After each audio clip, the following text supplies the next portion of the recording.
Hello দাদারা, তোমরা দেখছো কলকাতা ফটাফট টিপস ঘর। কলকাতা ফটাফট আজকে 18 তারিখ বৃহস্পতিবারে কী গেম হবে বা কী গেম পাস করবে সেটাকে নিয়ে আজকে ভিডিও বানাচ্ছি। তো অবশ্যই তোমরা ভিডিওটা দেখো।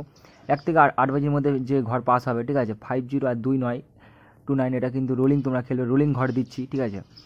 50 কিন্তু অবশ্যই পাস হবে আজকের 1 থেকে 4 বাজির মধ্যে। আর সেকেন্ড সেটটা আমি রাখলাম 29, ঠিক আছে।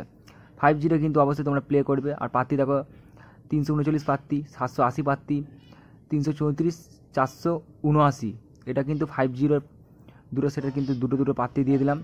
29টা হচ্ছে 5 থেকে 8 বাজির মধ্যে তোমরা প্লে করবে। এর মধ্যে ঘর পাস হয়ে গেলে, মানে দুবার যদি 4বার পাস হয়ে যায় তাহলে তোমরা খেলা স্টপ করে দেবে। এর মধ্যে ইম্পর্টেন্ট প্রার্থী হচ্ছে 144 আর 135, এই দুটো প্রার্থী কিন্তু খুবই ইম্পর্টেন্ট, ঠিক আছে। তো আমি ফির নেক্সট ভিডিও ফিরছি। অবশ্যই তোমরা খেলো, বুঝে শুনে খেলো। তো তোমরা যারা দেখছো দেখার জন্য ধন্যবাদ।